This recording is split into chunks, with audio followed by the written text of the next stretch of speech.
C'est une histoire qui est arrivée à Coralie 7 ans avant qu'elle nous la raconte, quand elle avait encore 14 ans. Elle habitait dans un quartier pas ouf, dans lequel il y avait un cinéma pas ouf. Et en plus d'être pas très cher, c'est un vieux cinéma où le staff s'en fout un peu des règles et du coup il les laissait aller voir le film qu'elle voulait, même les films interdits aux moins de 16 ou 18 ans. Elles y vont à 5, en arrivant elles achètent des petits snacks, et puis avant d'aller dans la salle de projection, Coralie elle a envie d'aller aux toilettes. On est dans une toute petite ville aux États-Unis, le cinéma est très mal entretenu, genre c'est crade. Coralie arrive dans les toilettes des filles. En arrivant, il y a aucun bruit, elle pense donc qu'elle est seule, ce qui la rassure et la fait un peu bader à la fois. Coralie instinctivement elle veut aller dans la cabine la plus proche de la porte d'entrée des toilettes, mais en poussant la porte elle voit que c'est vraiment dégueu, elle aperçoit ce qui semble être du sang de règles, du coup elle se dit bon, un peu abusé là, je vais aller voir l'autre cabine. Elle l'ouvre et bingo, c'est moins crade qu'avant, donc elle se pose dans celle-ci. Et c'est là que commence le calvaire. Coralie elle entend quelqu'un rire.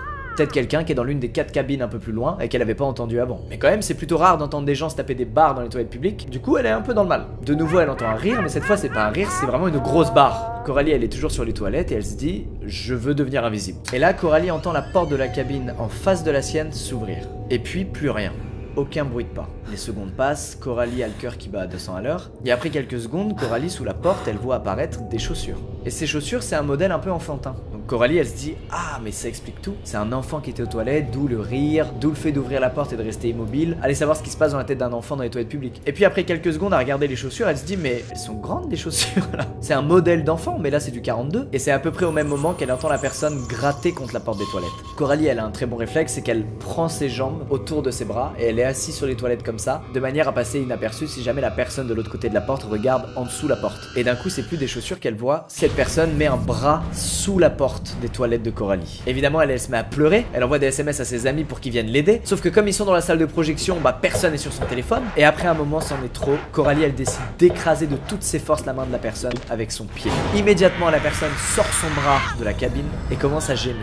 Coralie est tétanisée et la personne est toujours juste en face de sa cabine, elle peut pas sortir. Peu à peu, le gémissement s'estompe et le silence revient dans les toilettes. Long silence rompu par un « Ouvre cette putain de porte !» Coralie hurle. Elle hurle et pendant qu'elle hurle, la personne de l'autre côté de la porte dit plein de trucs. Et d'un coup, la personne arrête de parler, Coralie arrête d'hurler et elle va rester 15 minutes ici seule en boule sur ses toilettes, sans ouvrir la porte par peur que la personne soit encore de l'autre côté à l'attendre. 15 minutes plus tard, elle entend la porte des toilettes s'ouvrir et là elle se dit bon bah, soit c'est la personne qui était là qui vient de partir, soit c'est quelqu'un qui vient de rentrer et qui va pouvoir m'aider. Elle ouvre donc le verrou de sa cabine et soulagement, il n'y a plus personne dans les toilettes et la personne qui vient d'ouvrir la porte des toilettes, c'est la fille de l'accueil du cinéma qui s'est ramenée parce qu'elle a vu Coralie rentrer aux toilettes il y a 20 minutes mais pas sortir. Et donc elle est venue voir si tout allait bien. Le manager est arrivé sur les lieux, il a inspecté chaque cabine, il a rien trouvé. Aucune trace de la vieille dame qui était là plus tôt. Et donc ils ont rien pu faire pour Coralie à part lui dire est-ce que t'es sûr que c'est vraiment arrivé ce que tu racontes parce qu'on a trouvé personne. Bref, la vieille dame des toilettes, j'espère ne jamais te croiser.